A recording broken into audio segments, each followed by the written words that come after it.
Hello and welcome to this latest Lukozer retro video game review, and for this one it is a bit of a classic, Uridium by Andrew Braybrook, which of course means it was released as part of Graph Gold's work. I don't think it was actually published by that particular group though. I can't. I think it was Houston. Yeah, it was Houston who released it. Now, for some time, as you watch the demo here, this was the definitive shooter for the Commodore 64. In fact, it wasn't until shooters became more complex as far as picking up power-ups and all that business that anything came along to surpass it. The premise of the game is pretty simple. You basically shoot anything that moves, shoot a hell of a lot of things that don't move, until you then get the alert telling you that you're able to land. You then do so, and then you have to go about setting the destruct sequence, which is little more than, you know, trying to amass a bigger bonus. In which case you then destroy the dreadnought that you're flying over, and then you bugger off to the next one. So pretty simple to explain. I used to be pretty good at this back in the day, but then back in the day I used to play an awful lot of shoot-'em-ups. Nowadays I play almost none. Consequently, I'm probably not going to do too well at this. So, well, I think I've spoken about it enough. You've seen enough demos. Let's see how I do. Now, I've always thought that the ship that you're flying looks a lot like the Snowspeeder from The Empire Strikes Back. That alarm you can hear is telling you that a wave of fighters is incoming, so it's giving you some sort of... But I tend to go for the... I tend to go for the targets that are actually on the surface rather than any of those actual fighters coming in, because they just come in too fast.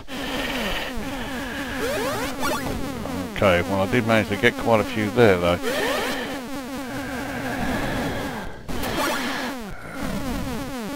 You do get a bonus for being able to destroy an entire wave. Oh, you freaking prick. I had the alert there to land. I had the landing strip in my sights and fucking flew straight into a wall. As you can see, I wasn't exaggerating when I said that shoot-'em-ups now are really not my forte. Right, now I'm able to land. That is the landing strip. There we go, right. I made it. Now for the bonus.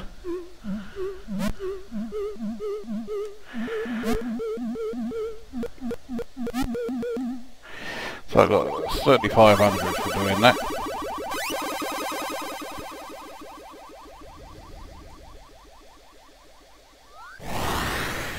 Now there aren't too many other targets left to destroy. You get your final chance to destroy any remaining land targets as the dreadnought vaporizes. So that's Zinc dreadnought destroyed. We now move on to the second one, which is... I've no idea what it is. Lead.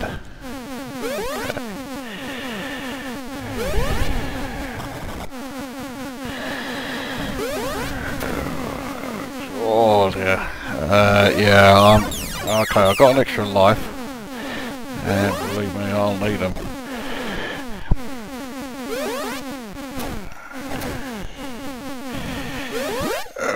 Okay, well, I can now land, but I've got no idea where the landing strip is. I've just spotted it. There it is. Alright, so I haven't destroyed all of the land targets yet.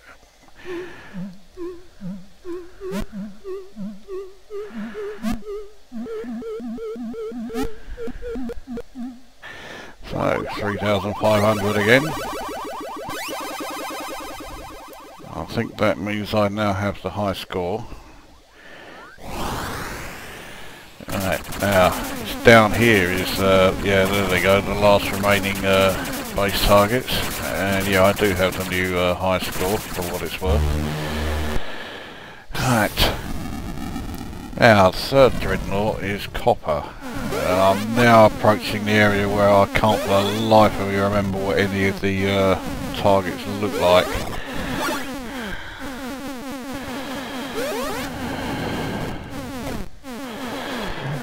Now those flashing squares there, you don't want to be hanging around them too long because you get these mines that appear and follow you around and you cannot destroy them. All you can do is avoid them or hope to avoid them.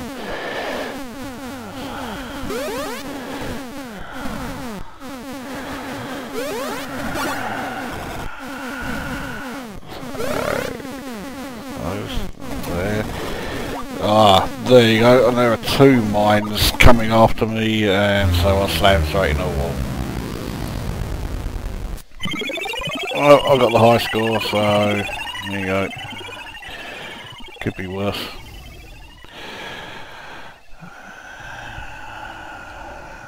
There we are. So that is Uridium. It's a bit of a short video, but yeah, it's largely because I'm not too good at it.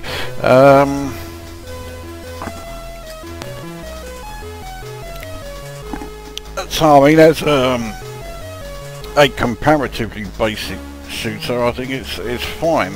Graphically, I think it's superb. Sound-wise, is you know, pretty good. Nothing remarkable, but does everything it needs to. Gameplay is pretty good. It's you know, certainly one of the more playable shooters. It's not needlessly complicated because of you know, all the power-ups and having to remember what power-up does what and all that sort of stuff. That's why I'm not such a huge fan of games like or R-Type and that. I mean, yeah, I like some of them where you get power-ups and need them, but yeah, sometimes I think simplicity wins out. It's not always the case. I mean, Whizball springs to mind. That I think is still the best shooter that ever appeared on a Commodore 64. But yeah, I think, you know, for a you know a decent shooter that's not too complicated, is this one is pretty good. It's bloody difficult, though not as difficult as Uridium Plus or Uridium 2, I think it was, when it came out on the Amiga. But I really was not a fan of that at all. So to the rating, I'm not really sure where to rate it. I mean, yeah, I think it is pretty good, but I don't think it's the greatest game I've ever played. So I'd give it, let's give it 7.5 out of 10. I think it's, yeah, I think that's a pretty fair reflection. I have a feeling that the hardcore fans of shoot 'em ups will think it deserves much more than that, but yeah, I'm not a hardcore shoot 'em up fan, so 7.5 out of 10, I think, for that one. It's none too bad. So there you go, that's Uridium, 7.5 out of 10. And that brings this rather short video review to an end. We shall see you at the next one.